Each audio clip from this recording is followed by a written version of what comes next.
Hello, everybody, to another episode of the Every Story Counts podcast. Today, I'm with James Roffey.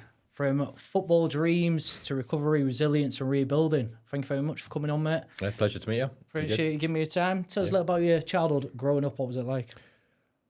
Perfect, to be honest. Looking back now, obviously at the time you don't really know any different until you're probably growing a little bit older and a bit more wary of the world. And you kind of realise how privileged my life was. Good relationship with your parents? Yeah. Everything like that? Very supportive? Incredibly. Like never, I guess my dad, obviously my position was a goalkeeper. My dad was a goalkeeper. So it was meant to be. Yeah, and I think there was this element of he many years like down the line after obviously being let go, and obviously after the resilience and recovery thing that we'll get into, he obviously asked me whether he was a pushy parent, and it was like I never saw it as pushy. Yes, he probably shouted at me at times, but I think it was like he knew my ability, and I think if I wasn't giving it all, then he'd give me a rollicking, which is I don't think that's pushy. I think that's what you need. I think sometimes nowadays, I think parents, sometimes you can't say certain things and things are in case of you get judged in a certain way. Because I think, for example, my little lad, he's played football and things like that, played rugby, and I think sometimes I can be a little bit harsh. And I think I am, and then sometimes I think like, well, I don't see it as harsh. I think I'm just being like normal to how my dad was to me. Yeah. But then I feel like sometimes like my missus will be like, don't say that, don't speak like that. And I'm like, what? I got miles worse than that from my dad. Like, you know, what? And I think sometimes how things have changed, you can't say this. Yeah, I think there obviously there is a fine line, because I think in terms of like if you're trying to live your dream through your child, then that's when it's pushy. Yeah. But obviously, like if your child has a talent, you have to push them, because you have to kind of like, if they've got it in them, sometimes you need a little bit of a kick up the arse to kind of go, okay, let's focus on this now. So there's a fine line for everything in there, really. Were you always a goalkeeper then? Even very young, right from the bottom, because as kids, not many people are goalkeepers. Everyone wants to help. Yeah, from 4. Really? Yeah. I've never played out. I've never played out on pitch. The only time I ever did was like at school, like primary school, before going to like grammar school. I played out on pitch. I'd spend the first half in goal and then come out in the second half. And again, because of my upbringing playing at Charlton, even the fact that I was a goalkeeper, I was still probably one of the best outfield players in the school team. Were you really tall back then? No, I was tiny. Oh. No. Obviously, that was one of the reasons why I didn't make it. Really? Yeah, I was about at 16, 17. I was about 5'7", 5'8". What are you now? 6'4". Yeah. How frustrating is that then, that your height is sort of gone as you've got older? I've had to let that one go. Right. Because for years that was like the regret, what if things. But then things that I found out at the age of, that was at 17 when I got let go. At 35, it all became clear why. Yeah. Why I didn't grow when I did. Yeah. So it was one of them, is what it is, can't change it. What's your earliest sort of memory then of sort of childhood? What age did you go there at? At Charlton? Yeah, at 7. You were signed at 7? Yeah. So very, very early on there, you've seen a massive... Yeah, 7 to 17, so I spent 10 years. Spent 10 years there. And 17 is literally, that is when you start, that is like pro contract. It's like make or break then, isn't it? Yeah, so all the years were you comfortably there for them 10 years? Was it ever a case of like, I feel like I could go this season? Because my nephew plays, he plays football at Hull. Okay. Striker at Hull. Yeah. He's been there maybe 3-4 years. Really, really good. Been top scorer quite a few seasons. And I know from just like little conversations with like my brother-in-law and even him, because he'll be 11, 12. He's been like nervous if he's had a couple of bad games, or there's somebody else that they're signing, another striker. He's like, my position's up, I'm going to go. And he's like 12-year-old and he can't deal. Well, I don't think he can deal with the fact of, if he did get let go, on how it's going to, because he has got his mindset at that age that I'm going to be a footballer. I'm just going to be a footballer. Yeah. You know, and that's what it is. Yeah, and I think obviously that was I think one of the hardest things for me to actually have to deal with was obviously from 14 I got made captain. So again, so for a keeper, it's rare. Get courses, yeah. At 13, my little claim to fame was I got to train at Bisham Abbey, which was England's training academy at the time. So it's like you got like David Beckham, Alan Shearer, Paul Scholes, Steven Gerrard playing on the pitches next to you. And I remember like one of the memories at the end of it was like a big. It was like a day out, like a training assessment. You got assessed by the England goalkeeping coaches, and And I remember at the end of it, I got this little brown envelope, and it was money. It was like, obviously they covered your expenses, but it was the first time I ever got, my parents got given a little brown envelope with money. Yeah. And it was just like, oh, this is well cool. What age did you see them at? What age were they training at? How old were you then? I was 13. That would have been like enough to realise as well. Like, as if you're younger and you see them sort of people, it maybe don't mean as much to you. At that age, you know what they are. You're watching them, you're thinking, this is it. Yeah, and at 13, even though you are really young, technically now, I know it's totally different, but you look at like Wayne Rooney. Wayne Rooney was like 15 when he was playing. Yep. The first, sort of games I remember seeing one of Everton players, I can't remember what it was. Was it like FA Youth Cup, wasn't it? He just absolutely dicked on everyone. I can't remember Everton striker they played up with, and he said there was a kid in the change room, and he said to the coach, like, he thought he was one of the coaches. Kids. Yeah. And he was like, who's this? And he was like, he's playing. He was like, give off. He was like, no, he's playing. Where's he playing? Up front with you. He was like, how old is he? 15. It's like, no chances he playing with me. Yeah. He's playing. He was like, no, treat him like as if he's one of the best player on pitch by a mile. He said he was just head and shoulders above everyone at 15 years old. Did you look at 13, and even though it's a bit weird, did you look at that thinking how good they were? Did you have the confidence then to think, I think one day I could maybe even get to that, which is an unbelievable thing of even England? Or could you tell him he was like a confidence of, I don't think I can ever get there? It's very odd because when it comes to football and it comes to what I do now, I'm so confident. So there was never a doubt in my mind. I think, and obviously we're talking over 20 years ago now. So it's obviously like the whole culture of football was a little bit different. There still was obviously massive pressure, but I never actually felt, being honest, I never actually felt pressure. Yeah. I just felt like this is where I was meant to be. And obviously one of the blessings and the curses at the time was you constantly had smoke blown up your ass. Yeah. And obviously that's when you're a kid from, again, 7 to, well, any age, 7 to 17, you haven't got life experience to go, are they being genuine? Yeah. You haven't got that awareness, you haven't got that maturity to go, are they being real? Is this being on it? Is this 100% truthful? You don't. You just take everything as read. Yeah. Like you're good. You're going to make it. Okay, I'm going to make it then. I think for them 10 years as well. Obviously, you've been there. I'm guessing you all thought of anything else but football. Like all school, everything. It'd have been the attitude. Yeah. Of, I'm gonna make it. So I know I'm gonna be set. I have nothing to worry about. Yeah. It was my whole identity. Obviously, we used to have an agreement with the school that I used to leave school early, which again as a kid, why are you leaving school early? I've got training, got football. Like it was a massive flex. So it's like as a kid, I was like in American schools, I was like the jock. I was Mr. Popular because I was the footballer. Yeah. And obviously that was another thing that when it all came crashing down, like my identity just went. Like everybody that I knew me as that, and then all of a sudden I'm not that. So who am I? That was the big kind of shift of being left with no real identity anymore, because my whole growing up as a kid, going to like primary school, secondary school, he's a footballer. He's a footballer. And then it's like, what am I after that? Did you get any inkling that they were going to let go of you?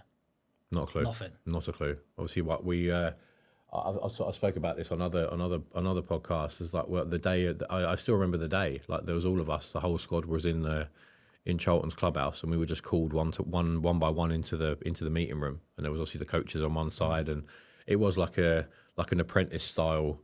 You sat one side, everyone sat the other, and they basically spoke to you about your it's like an end of season report, but the whole time you've been at the club, about like the things that have gone well, the things that you need to improve on, and is this something that happened every season? Not to that extent, no, because obviously that was at that point you either signed a pro contract, right? So that was the one you knew that was the most important thing. Did you think they're going to take me? I didn't have a doubt. I genuinely didn't have a doubt. And obviously the people that got called before me were all came out with the contracts. So it's like if you get called early, it's a good sign. Yeah. And obviously then I got called. I don't know when I got called, but obviously I got called next, and just I didn't go in like skipping and like I just went in just thinking like I'm just going to be told this and that, and then bam, like you're really good, like massive member of the team. Our biggest concern is your height. And obviously I I wasn't made out to be like the next Shay Given. But if any football fans out there, like Newcastle's goalkeeper, like Great Irish keeper. goalkeeper, but what he lacked in height, he made up for in agility. Course, So it's like him growing up was kind of one of my idols because I was kind of same size, similar stature, like incredibly agile. Shot stopping was like my best attribute. But that was the cutting point. I think as well, if you look at it in terms of football, you look at this country, everything is in terms of height a lot of times. Like saying, if you look at Spain, Yeah. how many of them are tall? There's not many of them. Yeah. In any other country, Spain, probably France, Germany, Italy, any of them sort of big ones, that probably would not have been said. Probably not. Just here, because now you're not tall enough. You're not. But then if you look at we're going back obviously 20 years ago now, and I know obviously that football has completely changed. Like the whole way the game's played has changed. But yeah, obviously back then, if you were a keeper, you had to be big, imposing. Didn't matter about if you were good with your feet. Again, how I dealt with it and got my closure was it's football, multi-billion-dollar industry. Like obviously, would have been hundreds of millions back then. If you don't tick a box, you're out. That's the way that, and I didn't tick the box, so I was out. That's it. Do you not go anywhere else? Did you? This was the thing. The moment I got let go, I gave up. Really? And obviously that's a massive weakness on my part. You just couldn't deal with the facts of the rejection. I'm not good enough for Charlton, so I'm not good enough for anyone. Simple. I don't want to play football anymore. Where realistically, you were at that stage, there'd have been a massive chance. Yeah. However, obviously back then there was no feeder clubs. Obviously, and I don't know whether that was obviously again. I have to take my share on that. That I never actually went. Well, who can I go to next?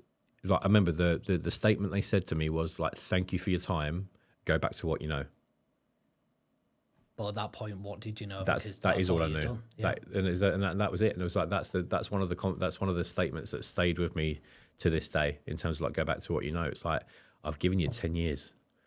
Like what else do you think I know? Like before that, I was shitting in nappies. Like that's like my whole life was like committed to that. But again, it's one of them.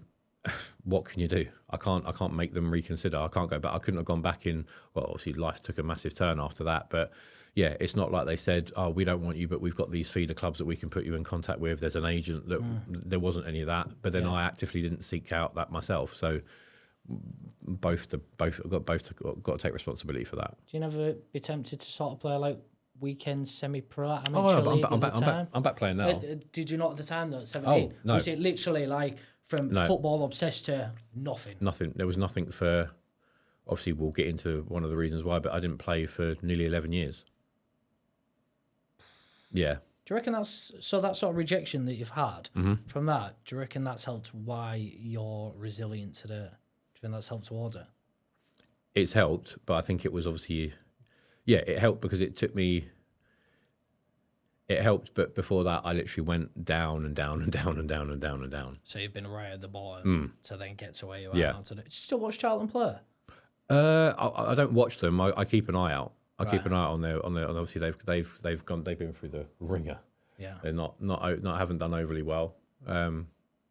But yeah, my club now has always been Liverpool. Right.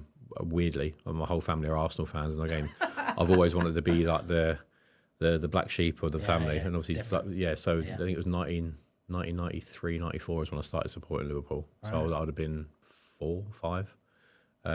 So I supported them when they were crap. So now I get to ride the wave because we're really good now. But football has and still is a massive part of my life now. And obviously the thing is, and obviously what I do now with my work, there's potential avenues for me to get back into football, and whether that be twofold, either for our academy players that are potentially going to go through what I went through, and retired players, helping them make that transition back into normality, because for however long and however high their career was, they had a lot of things done for them, and they lack that structure, discipline, accountability. They're so regimented, but when that cord is cut, when you're no longer an asset to a club, see you later. Do you know what? It's really strange. There's a lad that he's actually coming on at some point at a later date. It's really, really similar. He was at Leeds United Academy. Okay. He was a year below me. He was like all through school. Everybody predicted he would be like the next. He was absolutely flying. He was really, really good. There was no doubts. You know, there's Sam Byram that's in York. Yep. sort of knew each other. And everybody I know, and it's no disrespect to Sam Byron, because credit to where he's got to unbelievable hard work. But this lad was better than him, quite comfortably better. Leeds, they thought he was going on to be all this, and then new coach came in, boom, let him go after so many years. And then from there, he's ended up getting quite ill with other things, and straight from sort of leaving there and then not played football. I think he's only just recently started playing football, and he'd not played for 10 years. Yeah. From there, it hit towards hitting him that hard, and I remember him leaving, and people was like, I can't believe he's gone, as if they've got rid of him, as if they've done it. And it is absolutely brutal. It is. The football world is so brutal. It is, but you look at the stats though. It's like it's 0.01% make it, so it has to be brutal. Yeah, and obviously, like everything now, it's again. I think there's been numerous things, and I've had the pleasure of meeting some really important, influential people in the football world since I've started doing what I'm doing now. Like a bit of a shameless plug, but one of which is Troy Townsend. Obviously, he was the head of the Kick It Out campaign. And obviously, now he's doing what he does off his own back, and he's an absolute inspiration of a man. And understanding a bit more of like the numbers involved, and obviously about what the youth setups are like, and it's just it is like a lottery. Yeah, it is literally, and it's not like you just mentioned with that guy. It's not even about your ability, because it's simply in the hands of coaches and managers. Your face got fit as well, I know. What's that? Your face has got to fit as well. Yeah. And I think, but yeah, it's also like if a manager comes in or a new coach comes in and you already know someone, immediately he's going to be on a pedestal above you. And it's like you'd have to wait for them to either bugger up, get injured, God forbid, get signed by another club, and then maybe you're the next in line. But it's a waiting game, and obviously sometimes you can be good, you can be amazing, but you just don't get that break. How much did your family help you when you left that out? How was it, for example, your dad and things like that, obviously a goalkeeper? Because I'm sure at them points, do you think your family thought you were going to make it as well? Yeah, but I think obviously this was the issues with me. What I did after that was my family didn't. I don't want to say this. My family didn't support me because I literally shut down. I pushed everybody away. Right. Okay. So it's my family would have supported me had I have let them in. Yeah. I gave up. As simple as that. I gave up with feeling any type of emotion, and just felt like my whole life had gone in the space of. So I got let go at 17, and then in the space of less than 18 months, I went from no football. I had to leave grammar school because I didn't do very well in my A-levels. And obviously going to a grammar school, it's drummed into you like straight A's, you go to uni. So all I knew was I have to go to uni. So I didn't do very well in my A-levels. I got told that I had to leave, and I started college, so I had to leave all my friends, which is another like big rejection, failure. I'm not at the level of my friends academically, so I now have to leave. Started college, which I hated, but I knew I had to do. So it was like 2 years of my life that I know I'm going to crack, like just really not like, but I have to knuckle down. And then I think 4 or 5 months after starting college, my nan got diagnosed with cancer and died within 2 months. And it's so like from this, and again, I'm more than happy to share my story. I don't want sympathy, and it's not like I've had an incredible childhood. I had everything that I wanted. I was like my partner now takes the mick. Obviously, like I was the posh privileged kid, and I was like my mum and dad are self-made. They didn't come from money, but my dad has been incredibly successful, and because of that, he wanted to give us and me and my brother opportunities that he never had. So we went to private school. We went on the holidays. They got new cars every year. We lived in lovely houses. And it's like, it's not until I went to the grammar school when you were with other people from other social backgrounds that not everyone's mum and dad gets a new car every year. Not everyone's mum and dad, you don't go on holiday a couple of times a year. Some of the people in my class never went away. And it was like, wow, okay, I'm proper lucky me. Did you feel different there? Not so much, not. Well, obviously I was different, but I just saw it as in like, wow, my parents are amazing. Yeah. And obviously, like my dad's worked hard, and he's able to give us a life that he never had. And obviously, it's about wanting to be the change with my dad. But yeah, obviously, like the situation with those three things happening, I'd never really had rejection and failure before, and it was like rammed down my throat continuously. And obviously, how I dealt with that was to completely detach. Just went numb. I I shut myself off from the world. I didn't feel happy, sad, angry anymore. It was just stone faced. Like barriers came up, and I started to run. And obviously, it doesn't take a psychologist or a psychotherapist to work out. I was just trying to run away from my life. Problems, yeah. But most of the problems are all up here. It doesn't matter how far you run; they're still there. No matter where you run to, you're still in your head. And if the problems are in your head, you can't. There's no destination you can get to. You said about your nan dying. Mm-hmm. Did you have a really close relationship with her? So Yeah. that Yeah, I massive lost. effect. Yeah, I lost my like her husband, like my granddad, at 11, which was difficult. But he'd been ill for a long time. He'd had cancer, and it kind of gone. It came back, and then I think he ended up. I think it was pneumonia that finally got him, which was sad. And it was sad. It was the first time I'd ever experienced a bereavement in the family. But my nan was, we were very close. But obviously prior to her getting ill, she'd sold a house in London to come and live with us, and we were having an extension built on the side of a house for her to live in. So she picked out all the decorations, all the furniture, and the house was being built when she got diagnosed. Oh. So she died before she got to live in it. So the house, the extension kind of became a shrine to my nan. Like we still had furniture being delivered after she died. And it was kind of like my mum kind of used that as a memorial place for her. Yeah. My mum, obviously, I'm not saying she didn't do it well. How do you do it very well when your mum dies and you now don't have any parents? Obviously, it was a very taboo subject. I didn't want to upset my mum, so we didn't talk about it. So I just internalised that all myself, because it's like if I talk to my mum, she's going to get upset. I don't want mum to get upset, so I won't talk about it. So it was just a very, a very difficult time. But yeah, my nan and granddad used to come to every training session at Charlton. So it was like they made a big commitment to me. Yeah. And obviously it was another one of these letdowns. I've let them down now as well, because they've spent 10 years, and they've got, like with my parents, they spent 10 years travelling. I probably spent thousands of pounds in fuel just to get me to where I need to get to, and I had nothing to show for it. But my parents didn't care. That was the issue, because I didn't speak about it, and I just assumed and thought worst case scenario of everyone that I'm a failure, and they must think what a fucking waste of time that was. That wasn't the case. My parents were very much like, you had a talent, you wanted to do it, and we wanted to nurture that, but we didn't. There was no outcome with us. We didn't do this as an investment in you, to get something out of it. We just did it because you were good at football. They wanted you to play, so we were just making that happen. It was never they were trying to cash in on it or anything like that. I'm guessing at that point as well, your mental health would have been really, really bad. Oh, it's horrendous.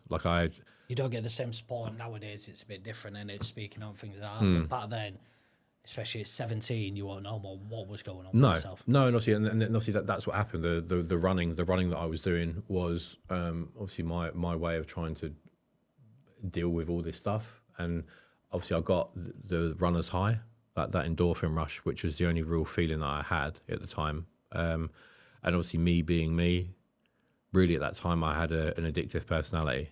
So when I liked something, I would continue doing it to the nth degree. And it probably goes back to football, the structured life that I had at football. I was always told that whatever you do, you've got to be the best at. So every training session have to be on 100%, every game 100%. And I couldn't really make that difference, that switch. All I did was I'm running, I want to be the best runner. So I'm going to put my all in with running. And it got to the point where I was running 4, 5, 6 hours a day, like crazy. I'm guessing at one point though, were you looking at yourself thinking, or people saying to you stuff like, God, you're looking great, mate. And you start to think to yourself, God, this is fantastic, I think I got positive reinforcement when I did catch up with a couple of my friends. But then obviously the compliments started to drop off, because I then lost too much weight, because I obviously wasn't eating enough to kind of like energy in and energy out. So I ended up creating a massive calorie deficit. And then I enjoyed that feeling of running on empty. And then when my performance started to wane and I couldn't run anymore, as long as I could, I started to cut back even more on what I ate, because then the not eating and the starving gave me that rush again, that endorphin rush. So I replaced the runner's high with starving myself, and then that's how my eating disorder started. So you was not eating basically at all. At that time, I was probably eating like one meal a day. I was having dinner. That was it. What weight did you sort of get to? And how old were you been at that point? I got I had what was classed as anorexia. I'd had this obsession with running for about 18 months. So I'd have probably been about 18 and a half, 19.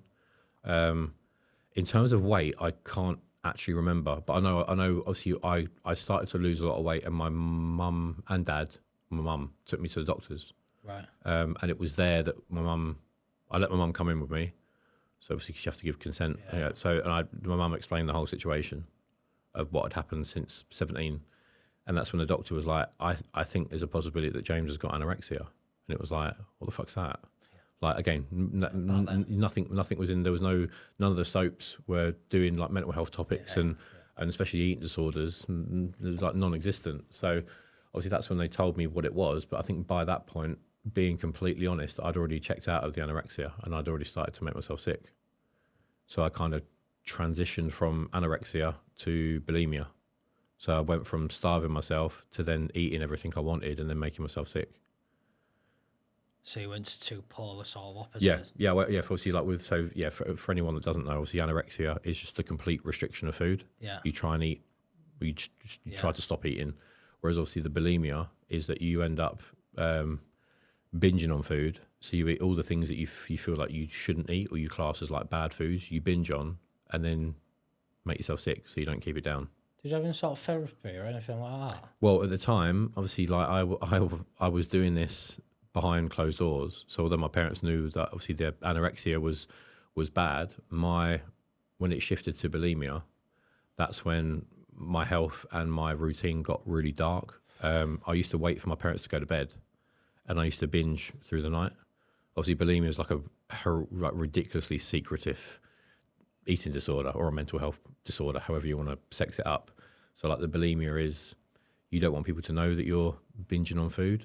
Yeah. So you do it in secret. So people do it in their bedrooms or whatever. So I used to do it downstairs when my parents were abed, and I knew that I had from like 11 o'clock at night till 6 o'clock in the morning till my dad got up. I had all that time to binge when my parents were asleep. So I was like nocturnal, and that was my life for 8 years. 8 years. Yeah.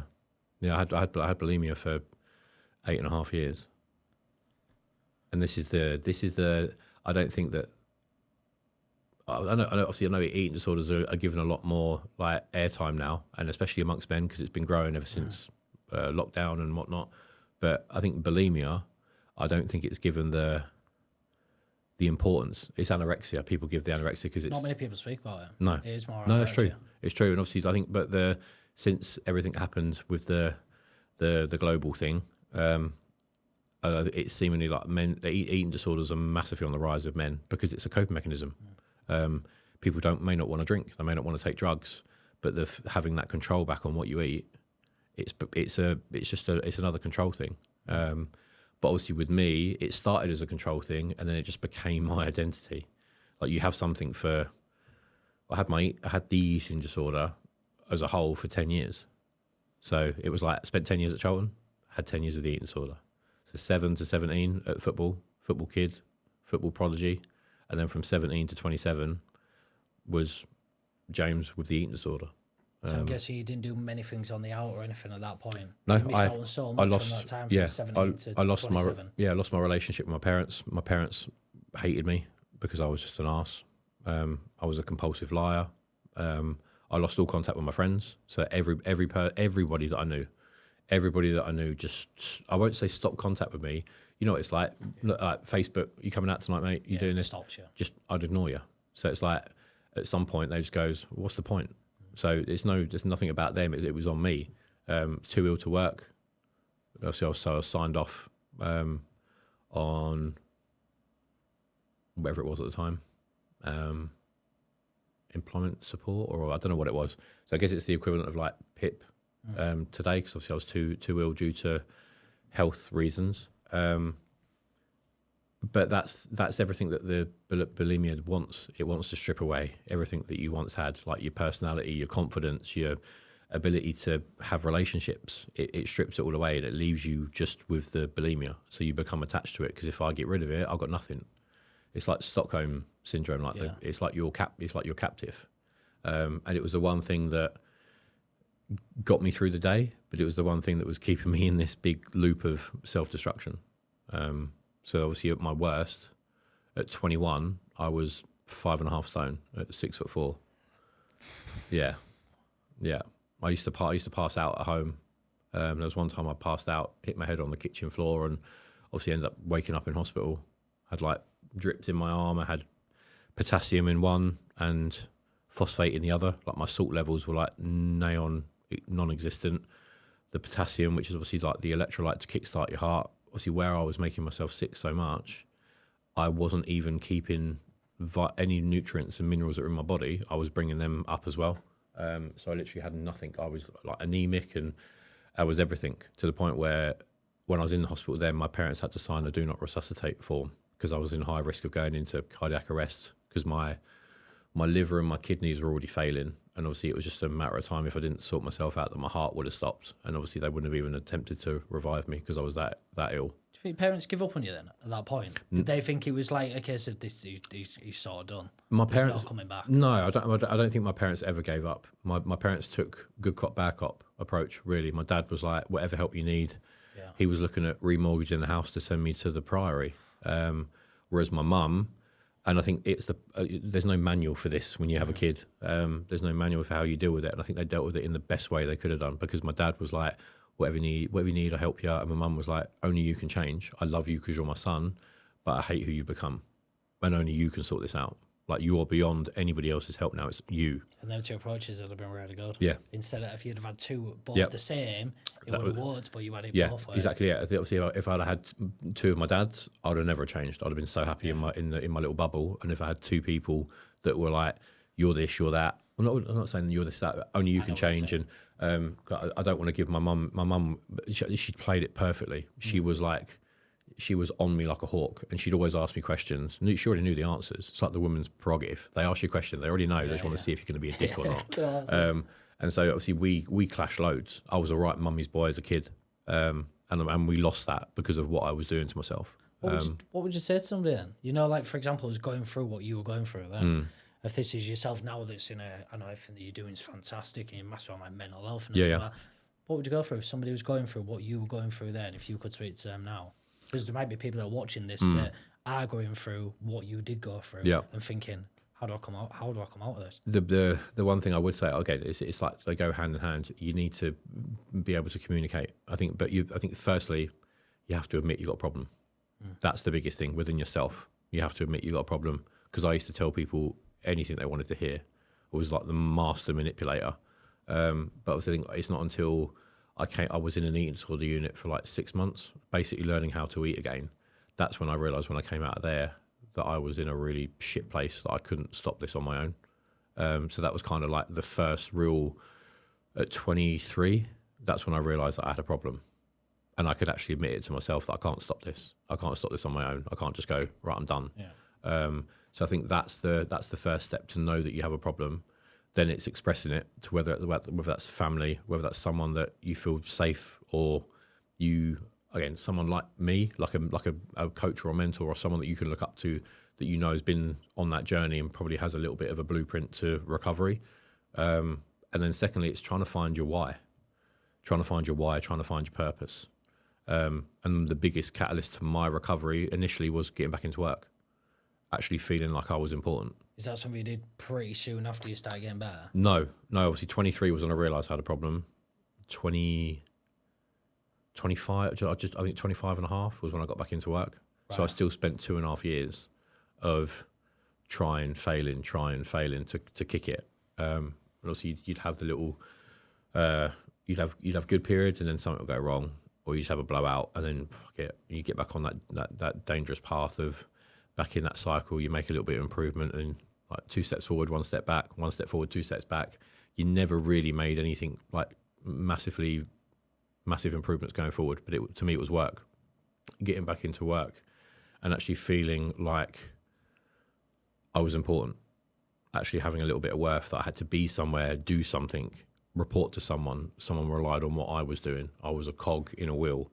So I knew that I actually had a little bit of importance. That was the, and again, men want to feel like they're needed. Yeah. And I think that's the biggest, being honest with yourself, being able to express how you feel with someone that you trust, and then finding that thing to make you feel wanted, needed. What was your first job then? What was your job after it? What did you go do? I was a business development manager for a double glazing company.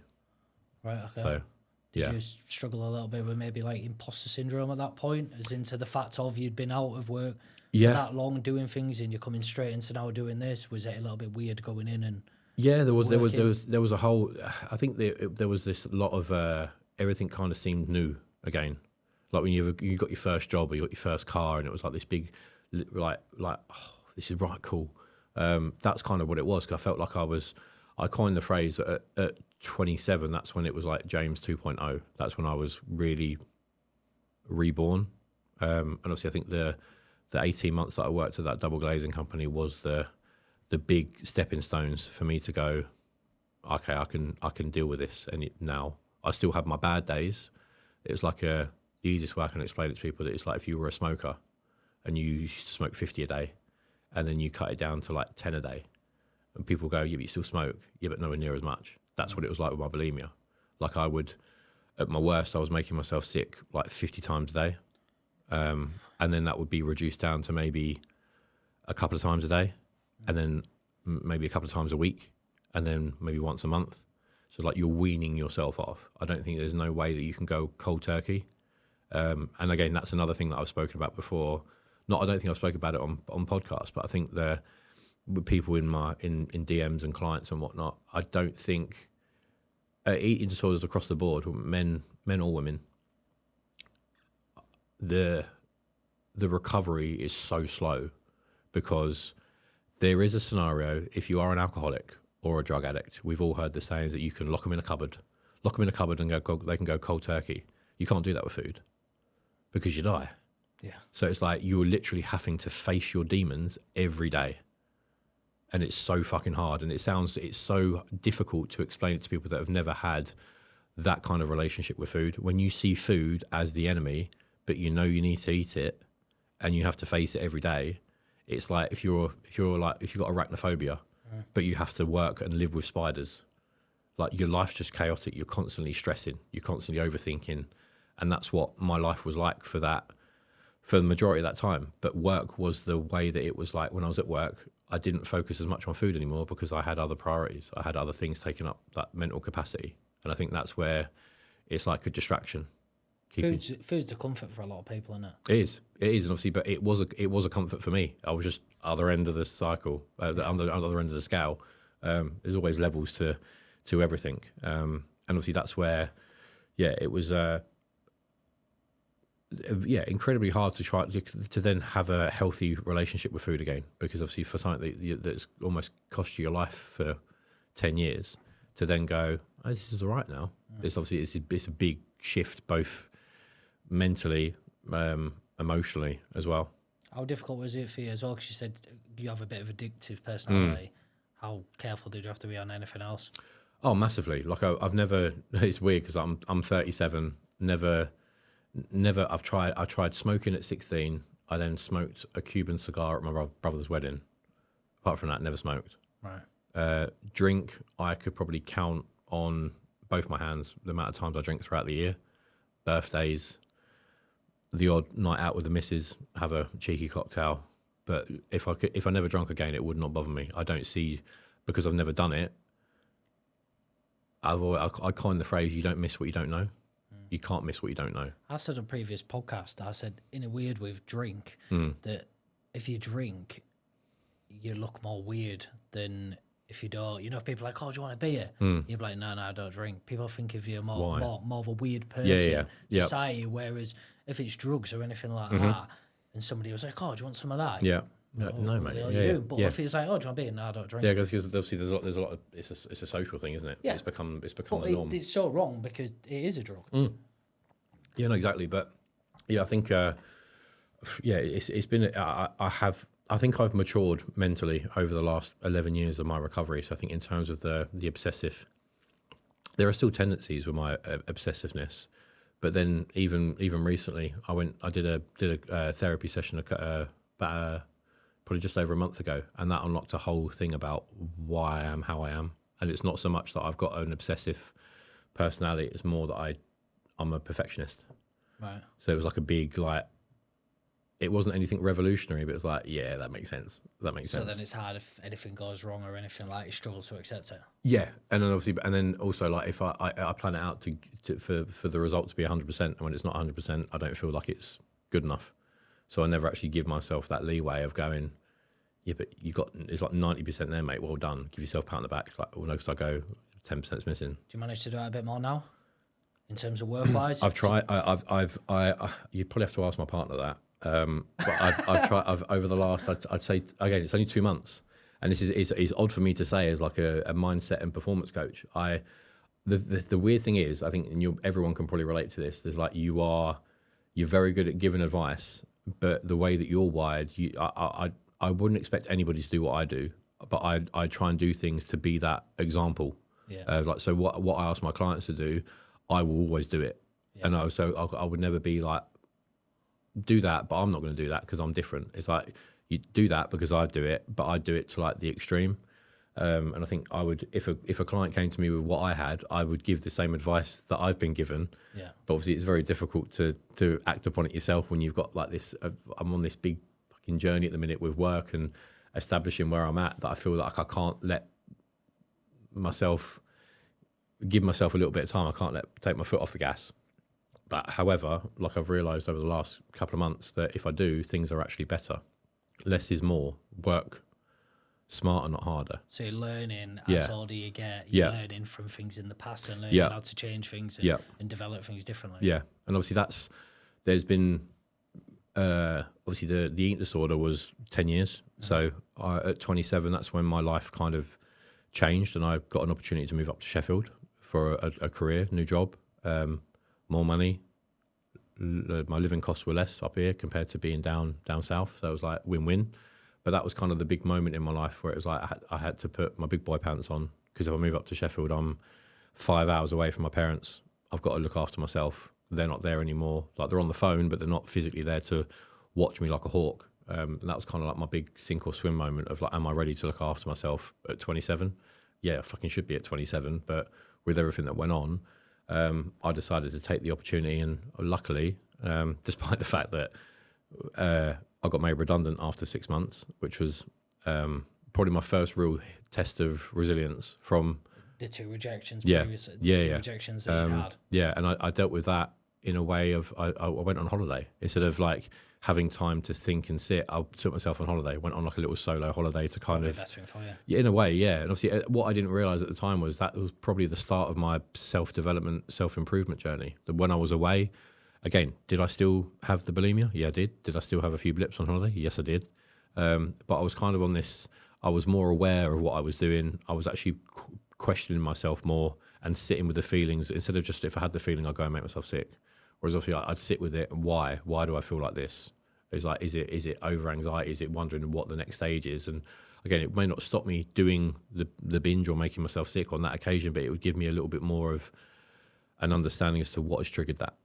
And obviously, that's you have to. If you can ask yourself them questions and identify triggers, then you can try and put things in place like the coping mechanisms to stop the triggers. When I came back off the holiday, I then met a girl, and that was the first person I'd met romantically for over 10 years. And I spent about just over a year with her, lived with her, and then it all went tits up. Just message one day, I don't love you anymore. I'm going to stay at my dad's tonight. I want you to move out. Not really, no real closure. So I put my own closure to it, which was, I don't look like a man. And that's what started my gym journey. Right. My heartbreak, rejection again. And I decided I don't look like a man. So if I go in the gym and get a little bit bigger, she'll want me back, and then we can play happy families. And I started my gym journey in, I think it was 2018. And when I joined the gym, I was 9.5 stone at 6'4". So I was still massively underweight. Yeah. And then again, the obsessiveness came back in, but this time in a positive way. Good way, yeah. And I've been maybe a few months into the gym, going every day. I remember having a conversation with my dad. Dad, I'm going to quit my job and I'm going to live in the gym for the next year. I said, I know this sounds crazy. I said, but I want to be able to become physically better, mentally better. And I feel that the gym is going to be my way of doing it. I'm going to take time out of my job now is going to be improving myself. And my dad's reply was, you're fucking crazy. But again, like I was making it wasn't so much of a public declaration. It was like a personal declaration to my dad, who is my role model, my idol. So it's like me saying it to him probably holds more weight than probably me saying it to anyone, and my mum as well. And so in the space of about 18 months, I put on 5.5 stone, and obviously tracked my journey on Instagram. And that's when my life changed. Do you remember your first gym session? Yeah. Yeah, I remember feeling. Did you ever feel after like, I can't do this? Yeah, there are numerous occasions, but luckily the guy that I train with, who is still in my life in some capacity now, we still train together. He was my crutch. He was like my younger brother. He was just like an adopted younger brother. He's a bodybuilder. So it's like when you've got a lanky streak of piss coming into the gym and you're trying to keep up with a bodybuilder. Oh yeah. And his dad was like 4-time Mr. Britain. So it was like it was in his blood. Yeah. So he was like, he gave me all the tools. And I remember like she spoke to his dad, and I spoke to him as well. And it was just like, if you want to change, it seems like you've got the motivation for it. Just be consistent. And I did, like, I probably was a little bit too consistent because it became personality. It became an obsession. But this time it wasn't an obsession that nearly ruined my life. It enhanced my life. And then off the back of that, I got into modelling, extra work. I did like TV work. I've done all the soaps. I went on a few, went on like Celebs Go Dating and all that thing. And then the best ones were I got to work with Adidas. So I've got to work with Paul Pogba and David De Gea, Ter Stegen, Barcelona's goalkeeper. And the best one, the other job I did was working with Mo Salah. I got to spend the whole day with Mo Salah, which was like, what was that like? Fangirling. Like I think, it's a Liverpool fan. Yeah. So obviously, but I know you're not told who you're working with. I remember like I was sitting in the bus, and there was only like 4 or 5 of us, like of the extras, and we went into makeup, and the makeup artist they hadn't told us who we were working with. I remember Berry obviously went under. The football club went under, and I think obviously Adidas had kind of taken over their training ground, and that's what they use for all their commercials. Right. And we went into makeup, and there was a woman saying to me, she's like, "You football fan?" I was like, "Oh, massive." She went, "Who do you support?" I was like, "Liverpool." She went, "Oh, you're in luck." I was like, "Why?" She went, "Who are you working with today?" I was like, "Oh, we've not been told yet." She went, "Do you want to know?" I was like, "Yeah." She's like, "Mo Salah." And it was like, fuck off. I remember sitting in the bus and like waiting to be called. I've got goosebumps now. It was like one of them moments like, how the fuck have I got here? What are you doing here? Yeah, like 4 or 5 years ago, I was making myself sick with my head down the toilet like 50 times a day, and now I'm sitting in a bus waiting to work with Mo Salah. But the message there is like, if you constantly improve yourself and you better yourself, and life just chucks you opportunities that you never thought possible. And obviously that's kind of a bit of a life lesson in itself. Like you never know what's going to happen, but if you're putting yourself out there and you're putting yourself out your comfort zone, opportunities just come out of nowhere. And when your confidence is up as well. Yeah. Your confidence, obviously, from that, you'll have been like growing and growing, and then you'll believe in that you can do these things, that you can change, you can do everything. You're going down the right road. Yeah, and obviously, and then obviously, subsequently with that was obviously then becoming a PT, getting my qualifications, and there were so many people that were asking me in DMs like, train me, and it's like, I could light bulb. I could actually do this. Yeah. Like the gym has become my second football, and it's like, if I could turn that into a career, it's not really a job then, is it? Because I enjoy it, and obviously that February 2019 was when I became a qualified PT, and that's when I started working in the gym that I was working in, or that what had helped me change. I worked in there, like training people, and life was going all right. I had clients, I had the modelling stuff, I had the extra work, so I had like 3 part-time jobs, which amounted to more than a full-time job. So I was loving it, traveling. I think you need to keep busy, don't you? Yeah, 100%. I can tell already you need to be one of them that needs to be doing something. While doing that, I was also playing football 5 times a week. Really? Yeah. and going to the gym 5 times a week as well. So it was like, if obviously I had to be up early for a shoot, I'd like this morning, the last however many months, I get up at like half 5, do an hour of gym before I do anything. I do like an hour of cardio. That kind of sets me up really for the day anyway, because I'm awake, I'm alert, and it kind of puts me in the best like flow state to work. Obviously, most of my calls are done in the morning, so if I'm already up and alert, and I feel like I'm more productive. And so, would you, if you missed a session, started doing that, would that really negatively affect you? Do you think? If you'd have asked me that question 3 or 4 months ago, I'd have said yeah. Now, no. I think only recently there's been a big shift in my mindset, and I've actually been able to take time, give myself a break. And I think that's one of the biggest things that I've actually learned, that I need to give myself a bit more love. Yeah. Not in an arrogant way, but just as a bit of recovery. I don't need to be 100% all the time, because no one can do that. Rest is key. Yeah. Yeah, 100%. Rest is key. And again, I preach that to everyone. I just don't really do that myself. Obviously, lots of things that I don't even have to say it. I'm trying to justify it, and that's one of the things. I'm not justifying anything anymore. And then really after that, life was going sweet, and then just when you think you kind of, this is me now, bam, life like chucks the grenade in the room. So obviously I had that resilience test of being made redundant with the job I moved up when I came up to Sheffield, and then I got hit with, I had a lump in my neck. Like my training partner mentioned, he's like, "Have you got a sore throat?" He's like, "Looks like your gland's up." So I had this lump that started out literally, like if I run my finger over it, it was like a marble. Right. And then within maybe a couple of months, the marble then became a tennis ball. Right. So I went to doctors. Doctors didn't like it. Went to the hospital, and then I got a letter from the oncology department saying that I needed to have like exploratory tests. I had to have an MRI. I had to have a biopsy done because they thought it was cancer. And it was just like, are you fucking serious? So I can imagine. Yeah. And obviously that's when, again, anyone that's been through that, fear of fucking God is then in you, because it's like you're waiting, you're like in this like weird teetering process of like having all these tests done and then waiting for the results. And then the results came back. I needed to have an operation to remove it. And I think my parents, it was for beginning of December 2019. My parents had already booked to go to Barbados.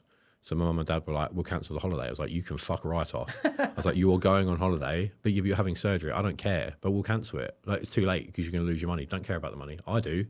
Like, you're not cancelling your trip to Barbados." I was like, luckily my brother came and helped me. I said, and he'll keep you in the loop with stuff. Please do not cancel your holiday. No. There's exactly that. Exactly that. I said, but we feel guilty. I was like, I would feel worse. Worse. 100%. So yeah, luckily it turned out that it wasn't actually a cancerous lump. It was a embryonic cyst. Yes, I see it. So thank God. You know, it went that big. Yeah, it was huge. And obviously when I had it drained before the surgery, yeah, it was not very nice. As soon as you hear the word C, the C word as well, yeah. like saying it. No, yeah, it was obviously when it was like the oncology department, and it was just like, no, like I'm too young. Like I would have been 30, either 29 or 30. Right. Recovered from that, and then end of 20. When was it? 2021 was the lockdown? Was it 2020?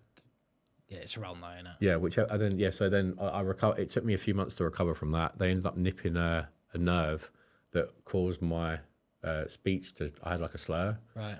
They wasn't sure whether I was gonna end up with like a sagged face. And obviously, luckily, they didn't end up nipping. They didn't cut the nerve. I think they just damaged it. So I thought like, that would have been all right. Like trying to be a model and being on camera, and I'm like a bit of a, and then that rejection thing, maybe and as well. Yeah, but obviously luckily it came back and whatnot, so that was all good. Got back to what I knew, and then leg breaks. Went through 3 leg breaks in 8 months. Three leg breaks? Yeah, so I broke my left leg playing football on the 28th of December. It was either going to be 2019 or 2020. For anyone out there, whenever lockdown was, it was the end of the year before that. So broke my left leg in 2 places just above my ankle. was in a walking boot for 6 weeks. Came out of that, was recovered, and I had to be fit for the end of February because we had the semi-final of the cup against our biggest rivals. I played for Dromfield at the time, and Tansley were our biggest rivals.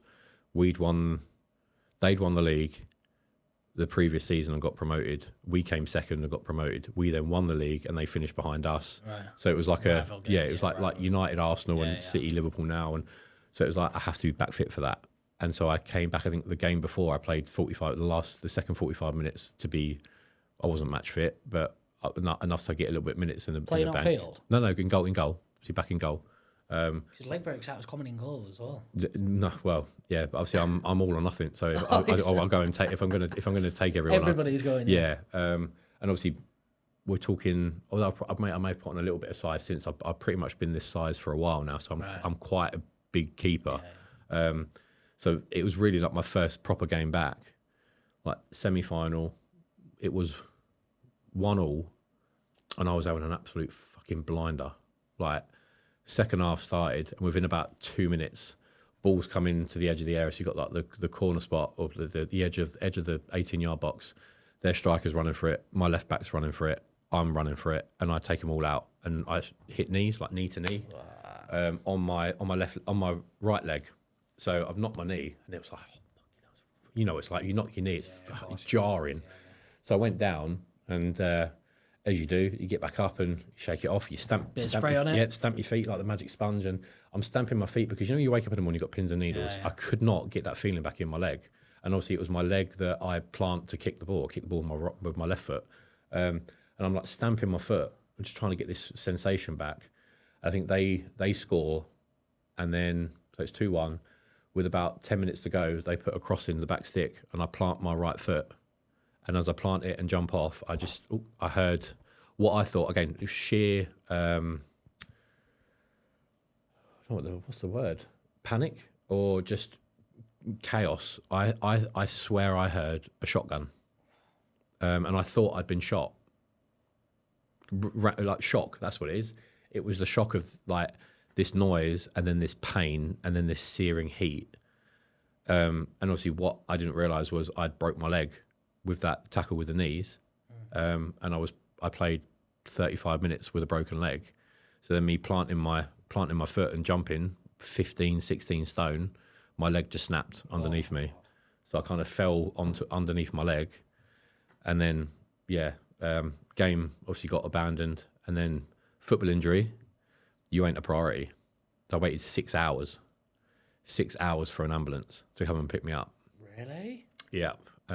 And by that point, it had become bitterly cold. So we played on a 4G pitch, and they drove my car onto the pitch. And obviously I was propped up against the car to stop the wind because I was basically going like purple.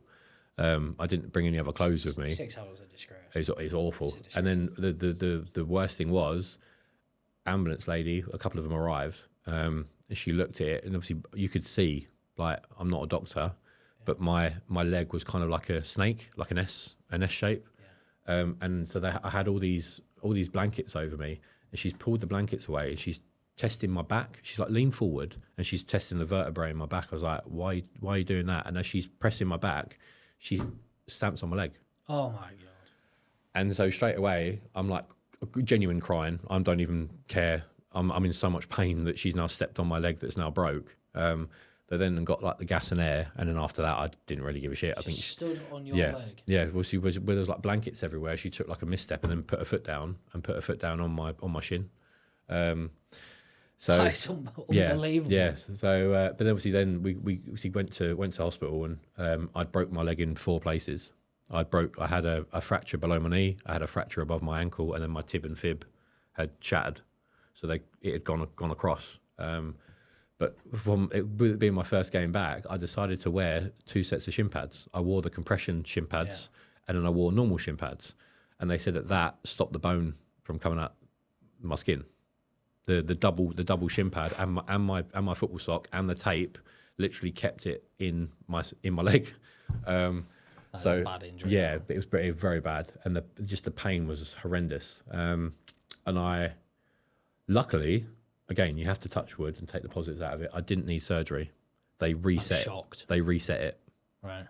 and I passed out. Like again, it was like I've got goosebumps now. In resus, I had the X-rays done, and they kind of saw how they're going to manipulate it, and then they snapped it back in. I had my ankle. I just get my ankle and they put it straight. Yeah. Twist it round, and you can, although you've got the gas and air and stuff, you can still feel. Oh, I was like, yeah. You can still feel everything, and I remember being like piss wet through with sweat. I was like, I was emotionally shattered. Like it was awful. And then that took me through. So my lockdown was in a cast, like from toe to bollocks, pretty much. Like it was the full. I've got long legs.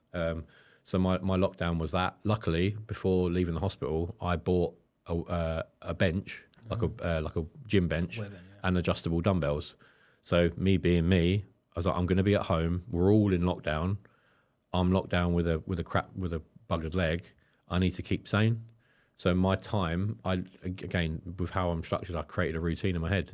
I used to play Call of Duty in the morning. I had like a whole group of friends that we play Call of Duty with. I'd finish from that. I'd do a 2-mile walk. Really? Like on my crutches, obviously my foot was off, my toes were on the floor. It's out on crutches as well to walk. Yeah. But again, it was like I had to get out as much as I could and feel like I was doing something. And then I'd come back, play Call of Duty, and in the evening I'd do a workout. That was my routine until the September. So until the September, I got told I was going to be in the cast for about a year, and then like walking boots and all that, and the whole thing would have taken 18 months. So it happened in the end of February, and in the September I got told it was clinically healed. So I came out the cast, came out the walking boot, and I was ready to go again, just in time for the football season. Oh dear. Oh yeah. So I was like, can I make it back for the first game of the season? And Gaffer's like, if you've been healed, if you've been told you're clinically healed, mate, I was like, I'll do. Football manager always says it, don't they? So I literally lived in the gym, working on the treadmill on an incline, like putting pressure on it, and like you could see this, like I've still got the lump on my shin, where obviously the new bone had formed and the old bone was still there, and it felt tight. Like my leg just felt proper tight, and especially putting shin pads on and then running around and getting hot, and it just felt really uncomfortable. But it was like, but they told me I'm healed, so it's all good. So made it back for the first game of the season. First half, brilliant, absolutely fine. Second half, literally like 5 minutes in, they put a cross in, penalty spot. I've gone to claim it, put my boot down like I did for the second leg break. Muddy pitch, boot got caught, foot got caught in the mud, in a big boggy, and as I've tried to jump, I've literally just separated my leg again. So back in a different hospital this time. So I was in somewhere, I can't mention it. Yeah. I was in one hospital and I went to another one, and the other hospital that I was in, which is more local to where I live now, was in resus. Doctor comes over, why the fuck are you playing football? I was like, what do you mean? Like, why were you playing football? Because it's the new season. You're playing with a broken leg. I was like, no, I've got discharged like about a month ago. They're like, your leg was never healed. This was already a broken leg. You could tell that there was new bone was forming, but you do not have that leg was not fully healed. He said there was literally a ticking time bomb. You could have broken it. I said, like, I've been walking around, I've been going to the supermarket, I've been going to the gym, like all the things I couldn't do during lockdown. It was like, yeah, that could have broke while you were walking around grabbing some milk. I was like, great. So then that was me done again. And then again at that point, the first 2 leg breaks were like the second one was horrendous, but start of lockdown, everyone had a free holiday during that lockdown because it was roasting weather, and I had my little routine going, so I was good. September, darker nights, cold weather, raining, couldn't really go out because of my cast on my leg, and that's when it was like proper difficult, and I was like, what am I going to do? Like in terms of, do I now have a problem with my leg? Do I have like weak bones, brittle bones? The eating disorder's coming back to rear its ugly head. Can I play football again? Can I even be a PT? The rejection. Yeah. And obviously during that time I was a bit of a woe is me, Debbie Downer, negative mindset. Like, why me? Like, 1 leg break's bad enough, 2's really crap, but 3, like, not that I want to put the pain on anyone else, but fucking hell, like, share it out a little bit more. It already like crippled me financially because obviously being self-employed, I was only entitled to statutory sick pay, and I'd already been off for nearly a year. And that's obviously when I decided that I needed to change what I do for work. I couldn't be an in-house PT anymore. I had to kind of make that transition to online PT, and that's when I redeveloped as James, a mental health PT. Right. I thought I'd try and find my niche of my story, and obviously be a little bit more focused towards like mindset rather than just eat this, train like that. Yeah. And that's what I did. So I came out the cast in the February, and I literally did nothing until May. I gave myself like 4 or 5 months of doing nothing to make sure that it actually healed before going back in the gym playing football. I got a bone density scan done as well, which showed that I was all good. And throughout the whole leg breaks, I'd met someone, the first person that I'd met in 4 years, that seemed to be different. And obviously I'd gone through a whole load of personal shit with work, what I do for work, what I do for football, what I do with my leg. Like, is it ever going to be healed financially? Absolute crap. And this person was a consistent person throughout the whole lockdown. And I guess it was kind of like a trauma bond thing that we had. We were both in this lockdown thing together, and she had helped me look after me, did my shopping for me. And when we came out of that lockdown, I then left Sheffield and moved to her, and we got a house. We rented a house together and moved in, and so I was then in Huddersfield and trying to build up my business while building our relationship. And the easiest thing I can say is I missed every single red flag going. I think because I'd been so focused on recovering and building my business, and this person was consistent. I'd only seen the positives, completely misread the signs. And obviously that was to my detriment. We got married in June 23 after being together for about 4.5 years. Right, okay. So we hadn't definitely not rushed. Definitely hadn't rushed. And we tried to do the whole our morals when it comes to marriage house kids are aligned. So it's like we're married. Yeah. We've already lived together, so we know it can work. Yeah. And she had a daughter from a previous relationship, so I then acquired a stepdaughter, which was great. Yeah. On our honeymoon, we spoke about kids, and the previous partner that I was with when I first moved up to Sheffield had spoke about kids, and I laughed. I was like, "You see, I can barely look after my fucking self." Like, and again, like, I was looking at what my dad had done for me and the life that he provided for my brother and myself. So it's like, if I'm not in a position that I know full well that I can support this person and give it a better life than I have, irresponsible. So that was my take on it. But obviously, when I was then with her and was married and I had the business, and it was like, I actually want a kid. I actually want a mini me. I'd love to have a little son to push it into football, like we spoke about earlier. Gosh, and so we came off the honeymoon, and we decided to get tested just to make sure that everything was all good. I think she was worried that she'd had an issue with her daughter, so she wanted to make sure that everything was all right. And I was like, I'll get tested as well then. She got a text message back saying, all good. And I got a phone call saying I needed to come in and speak to the doctor. Oh, God, that's always a bad sign, isn't it? Yeah, so, but obviously it'd been, I'm not advising it, it'd been so long since I'd been to the doctors, right, because I'd almost like, it's probably not the best advice I don't take paracetamol or anything like that. I'm like, if I've got a headache, it's probably because I'm dehydrated. I'll go for a walk. I'll drink water. That's a good thing, to be fair. Yeah, so stuff too easy. Yeah, and so I don't unless I'm really ill, which is probably, unless I feel like I'm dying, and I'll go and reach out for help. But I hadn't been to the doctors, and I hadn't registered at doctors when I was in Sheffield, and I hadn't registered when I was in Huddersfield because I just hadn't been. So I kind of fallen out of the loop of like, I was like, oh, it's probably just standard. And she was like, no, it's not. They've found something. And it was like, well, okay, fair enough. My brother struggled to conceive. I think they went for a round of IVF to have his son. I was like, right, if there's an issue, we'll cross that bridge when we come to it. Yeah. So I was due to go in on the Monday, and on the Saturday we went out for a dinner, and she brought it up at dinner about, what have you thought about worst case scenario? And I was like, no. She went, do you not think we should talk about it? I was like, yeah, we can talk about it, but I don't see the point. No, there's no point unless you're there. Because all I'm going to do is fuck my own brain up. Yeah, of course, yeah. And she said, like, well, what would you do if it's worst case scenario? And I was like, nothing. Like a bit sarcastic. Like, what would you do if it's worst case scenario? Yeah, exactly. So she was like, yeah, but have you thought about adoption or sperm donor and that? And I was like, well, we could look at adoption. Yeah. I said, and she was like, no, we're not doing adoption. I was like, why not? She went, because we could literally bring a kid up for 18 years and it could bugger off and find its parents, and And then we're basically just a lodger for 18 years. I was like, okay. She said the only option would be sperm donor. And it was like, no. Like naively or macho view, I was like, I'm not letting in someone. Yeah, I know. Yeah. I know, and I so know. ego was that. And I was like, no. I was like, why can't we just be how we are now? Like, we've got your daughter. Yes, she sees a dad, but it's not the perfect family, but it's our family. So what is perfect? I was like, if I can't have kids, I can't have kids. It's the same with you. If you couldn't have another child, That's what I say. She was. I'd be happy. She was obviously worrying Yeah. herself. Yeah. Obviously, but she got the all clear. So it was like suddenly the pendulum swung shift back. changed here. Yeah.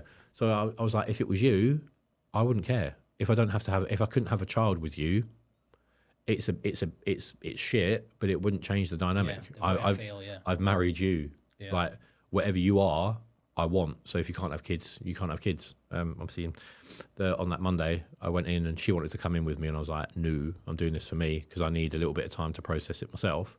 And obviously, I got told that there was no sperm in my sample that I'd given, and that we basically need to redo the sample again, redo another test. And I said, like, what could it be? It said it could be a contaminated test. They said, or there's a problem that we need to find out what it is. And I said, but was there any sperm? She went, no.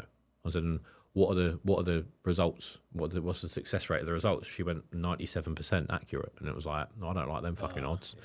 So came back home, and ex-wife is now pacing the kitchen. Like, what they said? They said this. So what are we doing? I've got to do another test. Okay. She said, so at the minute it looks like you're infertile. Yes. And then her first question to me was two questions. It was, how the fuck could you do this to me? And have you always known? Well, like, you've done this on purpose. Yeah. And she was, have you always known? Like, have I always known what? Have you always known that you can't have kids? No. Like, what? How on earth is that your first question to ask me? And that really was the breakdown of our marriage. So 5 months after being married, unbeknownst to me, that she then started having an affair. Right. I went down. I got coerced. Let's be honest. I got coerced down to my parents at the start of 2024 to have therapy because apparently I was depressed, which everybody knows within themselves where they're at, especially if they've already gone through a whole load of shit in their life. You'll have known. Yeah, and I remember saying she said this on Boxing Day when we went down to my parents for Christmas dinner at the dinner table.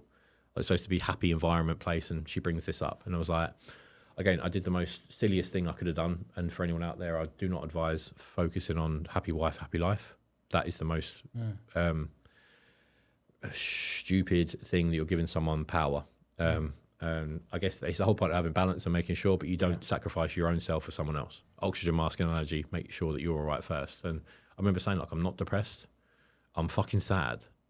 I'm allowed to be sad. If I was depressed, I wouldn't be able to get my head off the pillow. I wouldn't be able to work. I wouldn't be able to do anything. I said, I'm sad and I'm angry. And I feel like it's just another, kick in the bollocks that now seemingly don't work. I said, but I'm not depressed. But I went down for therapy, and I was only supposed to be down for a month, and really I never went back. I found out in March she accidentally reshared on a story on Instagram that she was on a date with another man. Do you think that was accidental, or do you think that was... Who knows? Trying to coward's way out. Yeah. Sounds like it, doesn't it? Potentially, yeah. But again, it's obviously like it was a very shitty time. But like I said to you earlier, there's always positives come out of shit times, and the positive is my partner now. Yeah. I met Kay 3 weeks after my marriage ended. I found out this 3 weeks after that, I was in Edinburgh for work, and I was just scrolling Facebook, and just saw a thumbnail picture, and we had one mutual friend, and sent her a friend request, and 18 months later, we're now living together. And it really has been it's not been easy. It's been very difficult with the divorce, and obviously, I had to wait. We obviously made it official, Kay and I, in May, and I couldn't start the divorce until we've been married a year. So I had to wait until June to start proceedings, and I had to basically rebuild everything. Moved away from, I was living in my parents' spare room, moved back to Sheffield, and then relaunched the business in August last year. So really, it was like the old business died, essentially. The mental health business was obviously just not really, it wasn't just wasn't there anymore. And I kind of realised that me wanting to work with men, they don't want to have mental health slapped in the name. So it was like, who am I? Who can I help? What do I do? And it's like, I'm not a PT. I have elements of it, and that was the foundation of me. But my story and what I'm about and how I've come back from all this stuff, I'm way more than that. And that's when I was like, well, maybe I'm more like a mindset coach. I'll say would you class yourself as more of a mentor then? Yes. Than a coach? Yeah. So obviously then I went out to Dubai. I took Kay with me, and I did a couple of podcasts out in Dubai, and obviously the contacts that I had out there was kind of speaking to them about what I want to do. And they were like, yeah, you ain't a PT. Like, that doesn't really honor your life story. You're definitely more of like a high performance coach, keeping yourself at a top level while like everything's burning around you. And it's like, okay, so that's obviously, and then I was trying to think of a name, and that's when Ultimate Body and Mind. It's kind of summarizes everything that I do. Yeah. Summarizes your journey. Yeah, and obviously, so that's what I've been doing ever since August last year. So obviously managed to, it's been far more successful than my previous business. So again, thank you for my ex for doing that.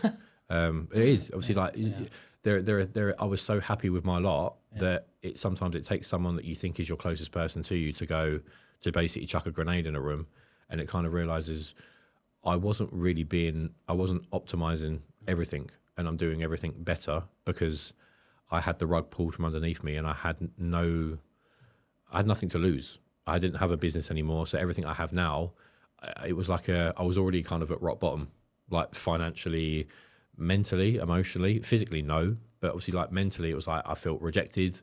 I now can't have kids. Is that going to jeopardize my relationships moving forward? And it hasn't. And obviously, what I do now is it's more helping men become the best versions of themselves. And obviously it's very person dependent on, everyone has their own idea of what the best version of them is. And I just facilitate that change. What sort of things do you offer? I have, obviously, I know it's not really that of much of a flex anymore, but I've got my own app. So I've got, like we have the app's kind of broken into like an accountability section. So like habit trackers, morning routines, daily, nightly routines. There is a training program in there that's obviously personalized to them. The nutrition side, which is, it's taken the biggest load of work to sort out. It's kind of a cross between like HelloFresh, so like everything's done for you. You get your shopping list sent to you, and you can put family members on there as well, so you're not just doing it on your own, and get the whole family involved. And obviously all the recipes are in there, so it's like a cross between HelloFresh and like MyFitnessPal, that kind of thing. There's a community section in there as well. There's all the podcasts that I've done. There's like mindset courses. But then obviously the mindset work that we do is very individualized. So that's obviously what the one-to-one stuff that I work with them, whether it's face-to-face if they're local or on Zoom calls. Really, it's just helping them if they're going through stuff. It's having that shift, that mindset shift, helping them craft the person they want to become. So making sure that your identity is you're stepping into the person that you want to be, and you almost act like that person before you're actually that person. So it's obviously dialing in on everything. And it's very much dependent on who they are. Some of the guys that I work with they've already got the gym now down, but their mindset shit, or their scheduling's crap, and they don't do anything to. And so it's working on that, and it's obviously that one thing can give them that. It's that next rung up the ladder, and then opportunities arise, or they feel different in themselves, and then suddenly their relationships get better, or they feel that the relationship they're in hasn't served them anymore, and they need to find another relationship or another career or another business. It's helping facilitate that change of improvement. And obviously I've been through that many times. And I don't want to sit here like I'm like Jesus or anything, but obviously in terms of being someone that you could look up to when it comes to in the men's health space, like there's not many things I haven't been through. I've got the fertility issues. I've had the marriage. I've had the money. I've lost it all, and I built myself back up. I've always had the routine, and that's obviously where it all goes back to football. That routine that I had as a kid has helped me now. It may not have served me. It was a hindrance with the eating disorder, but that all goes back to my mindset, because my mindset was shit, and I let dark things creep in, and I didn't talk about my problems. And it's all everything you do in life, it all comes back to how you see the world, how you see yourself, and it's all about your mindset. Obviously people go that you can't out train a bad diet. well, you can't outwork a shit mindset. So it's the mindset that really is the catalyst, I believe, to this whole new journey of self development and self improvement. And I basically instill a new mindset into my clients. That's essentially what I do. Well, I think whatever you do, mate, I think you'll be successful on. Yeah. I do. I think I think the mindset that you've got and everything that you've been through, the journey that you've had, you obviously had a lot of ups, a lot of downs, and things hard to deal with. And I think the journey you're on, mate, I think it's brilliant. I think you're obviously helping people and stuff like that, which is great. And hopefully you can help a few people watching this episode. By all means. But listen, thank you very much for coming on, mate. Really appreciate you giving me your time. Hope you've enjoyed it. Yep, appreciate always. James. Cheers, mate. Cheers, pal.